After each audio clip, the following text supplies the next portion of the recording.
हो गया। चलिए चलिए, तो क्या हम लोग मुगल काल में अकबर को, अच्छा हाँ, राष्ट्रीय शासक। चलिए, राष्ट्रीय शासक किसको कहा जाता है पहले ही जानिए, और उसके बाद जान लीजिए क्या अकबर उस पर खरा उतरता था। और उसके बाद दुनिया का कोई शासक को पूछे राष्ट्रीय शासक कहा जाए तो कोई हाँ चाहे ना। कोई शासक राष्ट्रीय शासक कब बनेगा? सिंपल बात है, जब देश के सारे लोग को खुश रखे। कोई भी शासक राष्ट्रीय, सोचिए, रट्टा मारे के चक्कर में मत रहे। हाँ, क्या रिफ्लेक्ट कर रहा है? 2 बेंच पीछे चल जाओ, तुम लोग कल से सीधा दिखाई देगा। जाओ, बता रहे हैं, अभी लाइटवा मुझाना समस्या का समाधान नहीं है। जाओ ना, 2 बेंच पीछे जाओ ना, बता रहे हैं। जाओ जाओ जाओ, देखो जाके वहां से देखो, एकदम सही दिखाई देगा, है ना? जाओ, 2 बेंच चल जाओ। हाँ हाँ, आंख से रिफ्लेक्ट, एंगल चेंज कर दोगी, रिफ्लेक्ट नहीं करेगा, है कि नहीं? चलो, अब देखो, ठीक है तब। चलिए, तो राष्ट्रीय शासक किसी भी शासक को कब कहिएगा? जब वो अपने राष्ट्र के लोगों को क्या रखे? खुश रखे, है कि नहीं?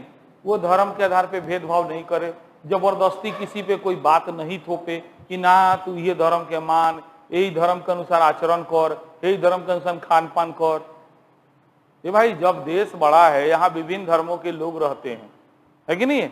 तो उन सारे धर्मों के लोगों को आप खुश रखिए, उन सारे धर्मों के लोगों को स्वतंत्रता दीजिए, तब ना। तो ये बताइए, अकबर क्या इस मामले में फिट है कि नहीं? ये बताइए, उसने जो है दास प्रथा समाप्त किया, कब समाप्त किया? 1562 में उसने दास प्रथा को समाप्त कर दिया। उसके बाद आपको 1563 में तीर्थ यात्रा कर समाप्त कर दिया, तीर्थ यात्रा कर समाप्त कर दी। 1564 में क्या किया? ये बताइए, ये देखिए, एक राष्ट्रीय प्रशासक होने के लिए इससे बड़ा चीज क्या चाहिए? दूसरा, एक तो आप आम जनता को खुश रखें, दूसरा चीज ये होना चाहिए कि आप साम्राज्य का विस्तार करें। ये बताइए, अकबर ने साम्राज्य विस्तार किया कि नहीं किया? पूरा पश्चिमी भारत, खासकर राजस्थान एरिया के राजा को अपने अधीन स्वीकार करवाया, है कि नहीं है? तीसरा, जो भी आपका साम्राज्य है वहां पे बढ़िया से बढ़िया प्रशासन कीजिए, प्रशासनिक दृष्टिकोण से भी आप अच्छे होने चाहिए। ये नहीं कि साम्राज्य विस्तार कर लीजिए और वहां प्रशासन गड़बड़ा जाए, है कि नहीं? उसका टैक्स इतना लगाइए कि आम जनता को देने में कोई कष्ट ना हो, है कि नहीं? तो इन्हीं सब वजहों से। उसके बाद कुछ निर्माण काम में भी योगदान दीजिए, कुछ ऐसा ऐसा बिल्डिंग बनाइए जो आने वाले समय में लोगों के लिए भाई प्रेरणा स्रोत का काम करे।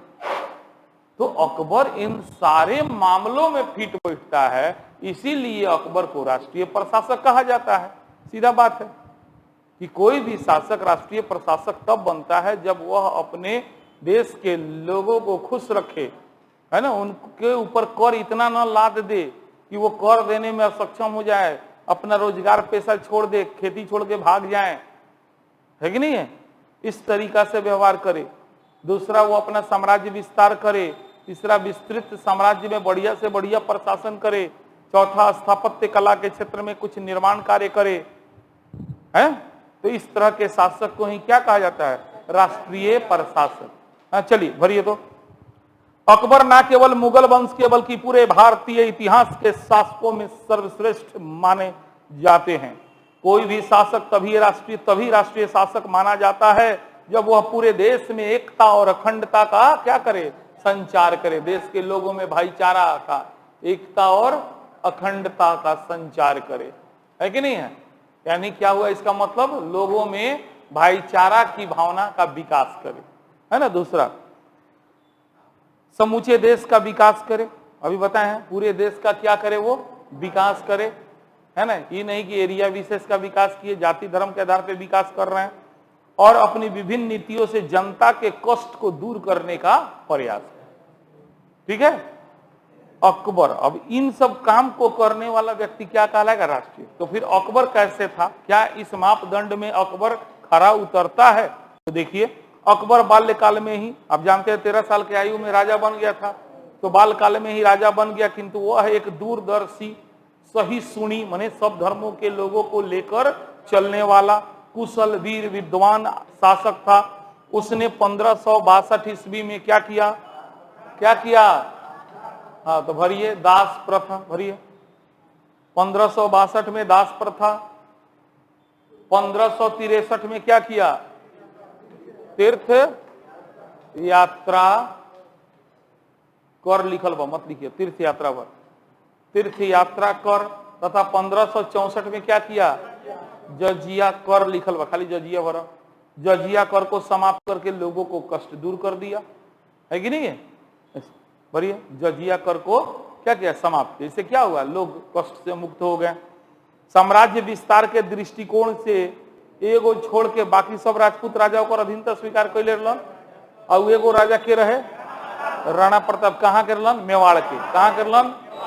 और वे कहलन साला कभी झुकेगा नहीं, है नु? उनके डायलॉग है, राणा प्रताप के डायलॉग है। सारा राजपूत राजा अधीनता स्वीकार कर लेला, लेकिन राणा प्रताप अंत तक अकबर से लड़ाई लड़लन, हारला के बादो कहलन हम जंगल में चल जाएं, घास रोटी खाएं, लेकिन साला झुकेगा नहीं, है नु? हाँ, तो कौन एगो राजपूत राजा कभी नहीं झुके? वो है राणा प्रताप। तो वही बात है ना? मेवाड़ को छोड़कर सभी उसके अधीन थे। धार्मिक दृष्टि से उन्होंने कैसी नीति अपनाई? सुलह कुल बताए थे। सुलह कुल की नीति क्या है? सभी धर्मों में सामंजस्य स्थापित करके व्यवहार करना, है ना? तो धार्मिक दृष्टि से उसने सुलह कुल की नीति अपनाई। इबादत खाने का निर्माण करवाया। कब? इबादत खाना में का होके? पूजा होके। हाँ, सभी धर्म गुरु बैठ के आपस में चर्चा करे, लोग बहस होके उमें कि बताओ तोहर धर्म काहे महान बा, काहे अच्छा बा, बताओ। धर्म गुरु के बुला लिया वो लेवल जाए, ईसाई धर्म गुरु के बुलावल जाए, मुस्लिम धर्म, हिंदू, बौद्ध सबके बुलावल जाए, अब बुला के पूछल जाए बताओ तोहर धर्म काहे अच्छा बा, है ना? तो इबादत खाना में इबादत के जगह पे क्या होता था? बहस होता था, चर्चा परिचर्चा होता था। और उस इबादत खाने का निर्माण कब कराया गया था? भरिए, 1575 ईस्वी में इबादत खाने का निर्माण किया गया, जहां सभी धर्म के विद्वान चर्चा करते थे। और अंत में अकबर ने क्या किया? एक नया धर्म चला दिया। उस नए धर्म का नाम क्या है? कब चलाए थे? दीन इलाही धर्म को स्वीकार करने वाला इकलौता हिंदू बीरबल। कब चलाए थे? 1582। भरिए, 1582 ईस्वी में उसने दीन इलाही धर्म की स्थापना की। हो गई। अबुल फजल बीरबल जैसे विद्वानों को उन्होंने संरक्षण प्रदान किया। इन्हीं सब कारणों से अकबर को क्या कहा जाता है? राष्ट्रीय प्रशासक कहा जाता है। चलिए पढ़ रहे हैं अभी अकबर, लेकिन सवाल जो आएगा पहले सुनिए। मुगल कालीन स्थापत्य कला, मतलब मुगल काल के जितना राजा भाई लोग, उन सब लोगों ने कौन भवन, मस्जिद, किला, ए टाइप के कौन कौन बनैलक लोग, ओकरे के कहल जाला, का कहल जाला? स्थापत्य कला। का कहल जाला? कला। तो पूछिएगा परीक्षा में लॉन्ग क्वेश्चन में, मुगल कालीन स्थापत्य कला पर टिप्पणी करे, तो सीधे बाबर से उठाइएगा और कम से कम शाहजहां ले जरूर जाइएगा। बाबर से उठाना है। बाबर के बाद कौन शासक बना? हुमायूं के बाद, अकबर के बाद, अकबर ना अकबर, है ना? ओकरा बाद जहांगीर, जहांगीर के बाद शाहजहां, शाहजहां के बाद औरंगजेब। तो इन सभी लोगों के द्वारा बनाए गए एक आध गो, दूगो, जो वो याद पड़े।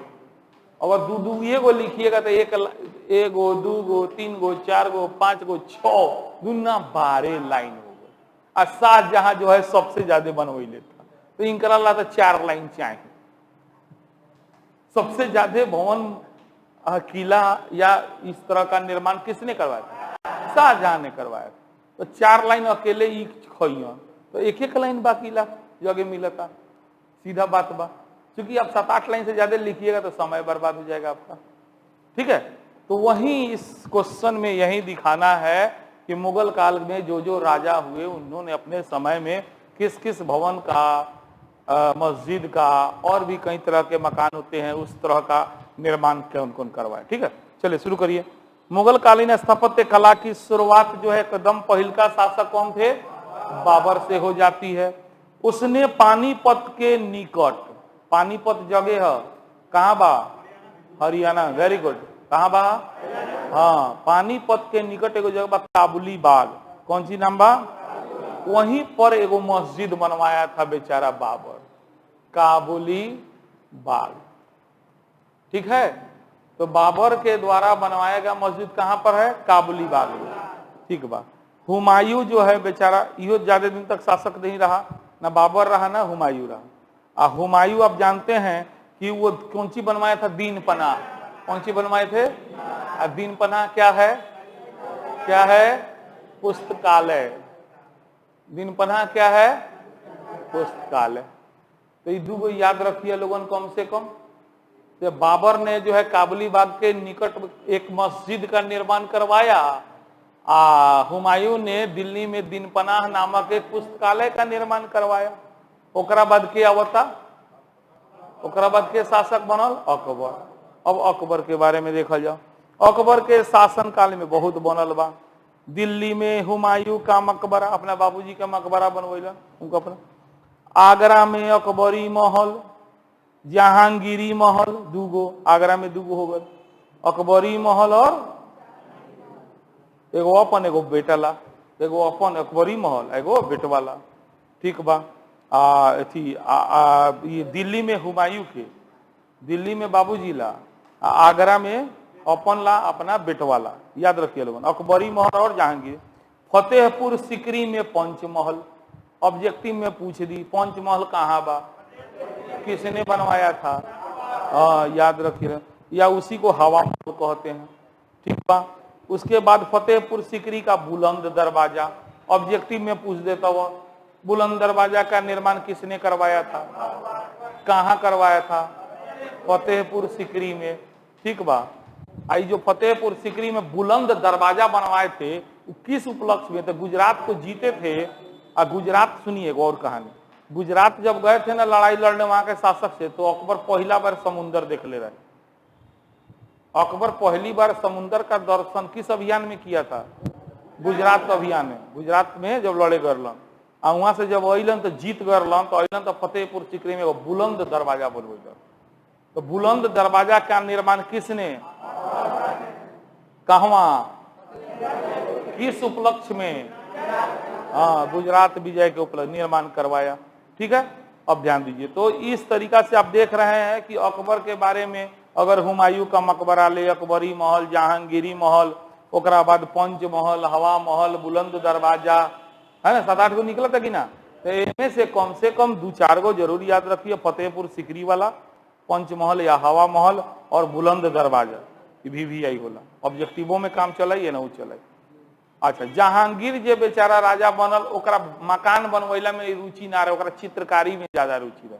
जहांगीर को किस में ज्यादा रुचि था? तो एक लाइन लिख सकते हैं जहांगीर के बारे में, जहांगीर को स्थापत्य कला से ज्यादा चित्रकला में रुचि थी। सबसे बड़का स्थापत्य कला में रुचि रखने वाला शासक कौन था? शाहजहां था। शाहजहां का शासन काल वास्तुकला का स्वर्ण युग माना जाता है, सबसे गोल्डन टाइम, सबसे सुनहरा अवसर, सुनहरा समय था, है ना। इसने दिल्ली में लाल किला जो आज के डेट में बा, दिल्ली में जो जामा मस्जिद बा, ये सब शाहजहां के बनवावल हो। दिल्ली के लाल किला के सामने ही बा जामा मस्जिद, थोड़ा सा हट के, हल्का सा मैंने 100-150 मीटर हट के सामने रोड, ए पट्टी जगह रोड बा बीचे बीचे, तो वो पट्टी लाल किला है, ए पट्टी जामा मस्जिद बा दिल्ली में। ओकरा बाद आगरा में जानते बानी लोग ताजमहल, है ना। तो 3 गो नाम हम जानबूझ के दिले बानी, ज्यादा ना दिले बानी, ये तीनों नाम भी आई बा। दिल्ली में लाल किला किसने बनवाया? जामा मस्जिद, ताजमहल। तो ताजमहल के बनवाए वाला उस्ताद के नाम रहे ईसा, उस्ताद ईसा, ईसा ईसा ईसा, हाँ उस्ताद ईसा, ओकर मेन जे रलन कलाकार ताजमहल बना। चलिए औरंगजेब बेचारा का तो इस सब में कोनो रुचि ना रहे, गीत संगीत से लेके, लेकिन फिर भी अपना मेहरारू के याद में बनवैलन एगो मकबरा, बीबी का मकबरा नामे बाऊ पर, है नु। तो औरंगजेब को ऐसा स्थापत्य कला, चित्रकला, संगीत कला इस सब में कुछ रुचि ना रहे, लेकिन फिर भी उसने जो है कहा कि अच्छा हमर बाबू अपने मेहरारू ताजमहल बनवैलन त ना, तो हमू अपना मेहरारू बनवाए। सच्चाई बताता नहीं, मजाक लागता।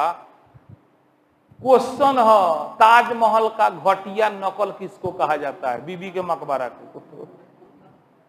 ताजमहल का घटिया नकल किसको कहा जाता है? हाँ, क्वेश्चन यूपीएससी के सवाल है। तो वे औरंगजेब गुस्सा करता चाहूंगा अपना मेहरारू बनवाए, तो बेचारा औरंगाबाद में कौन ची बनवैलन? हाँ, जिसे ताजमहल, देखा लिखिए दिले बने, ताजमहल का घटिया नकल कहा जाता है। ठीक बा, तो यहाँ लिख लिया लोगों, कौन बड़का बात होगा। अकबर बाबर से शुरू करिए, काबुली बाग के निकट मस्जिद का निर्माण करवाया, उसके बाद हुमायूं के बारे में दिन पनाह पर से गिर, कहां से गिर के मर रहा, यही लाइब्रेरी है, यही दिन पनामा का ना सीढ़िया से लुढ़क के मर गई है ना। अकबर के बारे में लिख लिया, फतेहपुर सिकरी वाला, बुलंद दरवाजा, हवा महल, पंचमहल।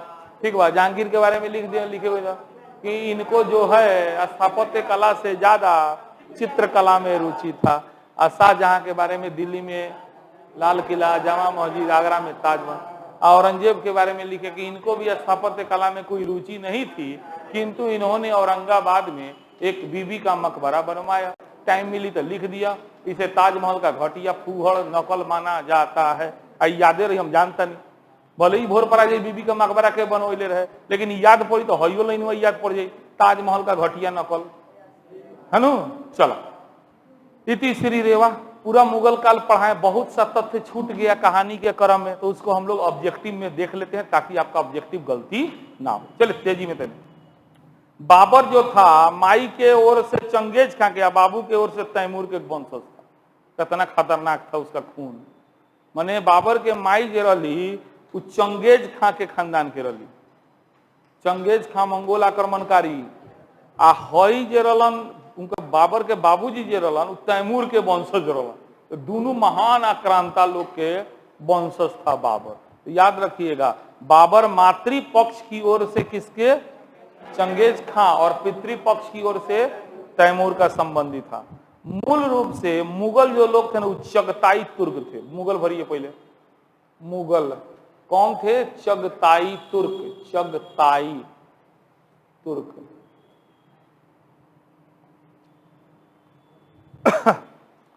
1579 में अकबर ने मजहर की घोषणा कर, मजहर भरिए, अपने आप को धर्म गुरु बना लिए। मजहर की घोषणा किसने किया था? अकबर ने। कब किए थे?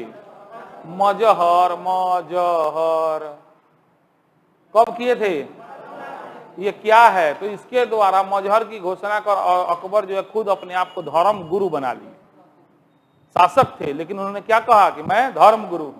हाँ, मेवाड़ को, मेवाड़ जी अकबर जीत पैलन, अरे वह मेवाड़ राणा प्रताप वाला जीतलन अकबर। तो फिर ओकरा के जीतलक? जहांगीर। और राणा प्रताप मर गइलन, उनकर बेटा जब राजा बनल तो उ ससुर हार मान गए। बाप झुकेगा नहीं, है बेटा झुक गया। तो जहांगीर के समय में मेवाड़ मुगल का अधीनता स्वीकार किया। याद रखिएगा, मेवाड़ अकबर के समय मुगल का अधीनता स्वीकार किया नहीं किया। तो किसके समय स्वीकार किया? हाँ, उस समय मेवाड़ का राजा था राणा अमर सिंह। मेवाड़ के राजा के रहे उस समय? हाँ, राणा प्रताप सिंह मरलन तो उनका बेटा बनल के राणा अमर सिंह। हाँ, चले, मुगल दरबार की राजभाषा कौन थी? फारसी थी। मुगल दरबार की भाषा क्या थी? फारसी में लोग बतिया। डैश का युद्ध, अच्छा, हाँ भरल ललन, जब भरिए ले बलवन याद बा, 6, 7, 8, 9 3 4 गो लड़ैया। कौन सी? पीके जी, पीके पंकज कुमार छत्तीसगढ़। तो बोल रहे पी से, के से, सी से, जी से। हाँ, ई कब भरे? पानीपत 1500, अहई अहई अहई सब में 15 कॉमन बा। याद बानू? पानीपत के युद्ध 1500, खानवा का युद्ध 1500, चंदेरी का युद्ध 1500 और घाघरा का युद्ध 1500 भरी। चली एगो गलती है टाइप हो गल बा, खनवा का युद्ध 24 दिले बा, 27 को दिए, 27 को दे मोकरा के 24 के 27 को दी लोगन, बाकी सब ठीक बा। चली तो 6 नंबर में कौन सी भराई, का भराई, बोल बोल के भरी लोगन, पानीपत। 7 नंबर में खानवा, 8 नंबर में चंदेरी और 9 नंबर घाघरा। 4 गो युद्ध भाई याद रख, हम ऑब्जेक्टिव गारंटी एगो आई, अब ये कह देते हैं कम से कम एगो आई। आ कहीं बाबर पर टिप्पणी करो पूछ दिला तो चारों युद्ध काम आ जाए, 4 लाइन तो ये हो गए कि नहीं है। तब घाघरा नदी के नाम हो, कब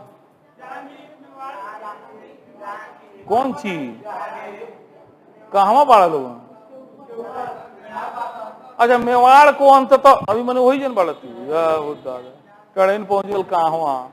चलिए आइए 10 नंबर में आइए, बाबर की मृत्यु कब हुई, 1530।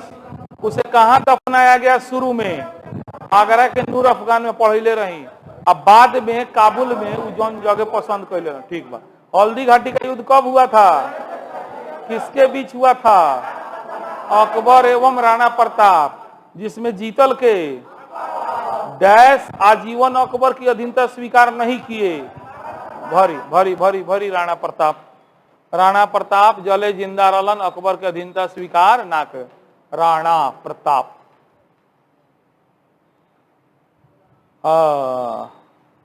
खैनी खाए वाला भारत के प्रथम राजा अकबर, याद रखिएगा। तंबाकू का सेवन सर्वप्रथम किसने किया था, तंबाकू माने खैनी है, अकबर। अकबर अफीम खाए, अफीम पिए हुमायूं, अकबर खास तंबाकू, और जहांगीर रहे शराब के शौकीन। तीनों राजा अलग अलग रहे, हुमायूं रहे अफीम के शौकीन आदमी, अकबर है तंबाकू के शौकीन, और जहांगीर अलन शराब। आगे बात चिंता मत कर। चलिए अकबर के दरबार में 9 रत्न रहत रहे लोग, कौ गो रत्न, 9 गो विद्वान रहे, जेकरा के का कहल जाए, नवरत्न तेल कहल जाए। का अकबर के दरबार में कौ गो रत्न रहे, नवरत्न क्या है, ऑप्शन नंबर ए तेल है, ऑप्शन नंबर बी हो गया विद्वान है, क्या है, हाँ तो मत कही नवरत्न तेल का नाम है, परीक्षा में वही नंबर दी। ठीक बा नु। एक बार पूछ ले, हमारा लड़काई के बात याद पड़ेला, बंदरगाह क्या होता है, अनु तो ऑप्शन ए रहे बंदर के रहे के स्थान, एकदम ये सही बा। तो अपन अपन ना वाला गलती पर, हाँ पूछ ले बंदरगाह कैसे कहते हैं, तो हम लिख दिले जहाँ बंदर रहता है उसी को बंदरगाह कहते। तो बाद में कहीं बताओ कितना हम बड़का बंदर रही है। तो ठीक बा भाई, उम्र के हिसाब से ज्ञान बढ़ेला। ठीक बा, तो तूनी की गलती मत करिए। नवरत्न तेल रहे, नवरत्न का रहे, अकबर के दरबार में रहने वाले 9 विद्वान। अब सुनिए 9 विद्वान का नाम हम याद करा देते हैं। 9 विद्वान का नाम आसानी से याद हो जाएगा, चिंता मत कीजिए, खाली है याद रखिएगा। बात बात बात बात में MDH मसाला, माने मुर्गा बनी तो MDH ले आओ, तकारी बनी तो MDH ले आओ।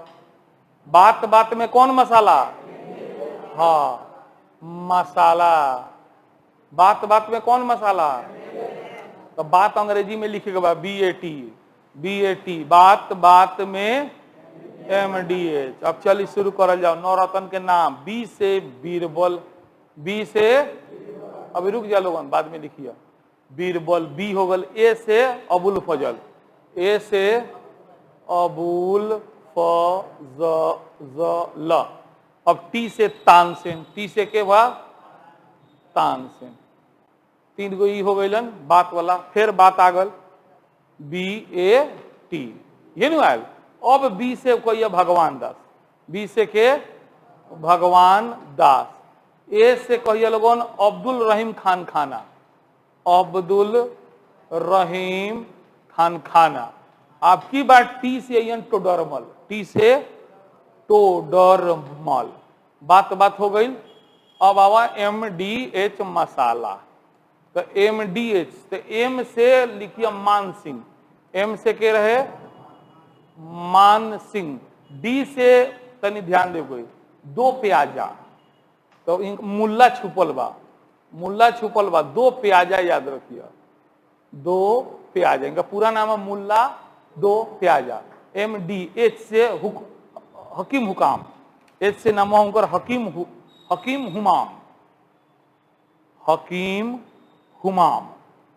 तो यह अकबर के दरबार में रहे वाला नौरतन लोग के नाम है। फिर से ध्यान दलवा, ये बात बात में MDH, बात बात में ज्यादा कोड नोट ना दिले, हम हमें तो हिस्ट्री में पहला बेर देता है नु। हाँ, एगो रही तो याद रही, लाइफ टाइम याद रह जाला। तो बात मने बी से बीरबल, एगो बी से बीरबल, एगो बी से भगवान दास, बीरबल भगवान, वो ऑप्शन मिली तो अपने बुझा ली बीरबल ही चाहे भगवान दास, ना रटा मारला जरूरत है। ए से अबुल फजल, एने से ए से अब्दुल रहीम खान खाना, अब्दुल रहीम खान खान, और टी से ने तान से ने टोडरमल, तान से न रो, एने MDH से M से मान सिंह, D से दो प्याजा, S से हकीम हुमाम, H से हकीम हुमाम। अब भरो लोगों तो ध्यान से।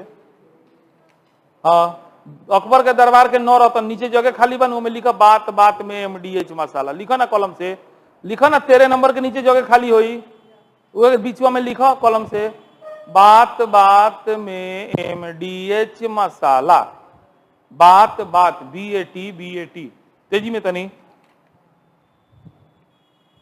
बात बात में, चलो एक बढ़िया से लिख के चल जी, आज के लिए इतना है ना, पची बहुत होगा।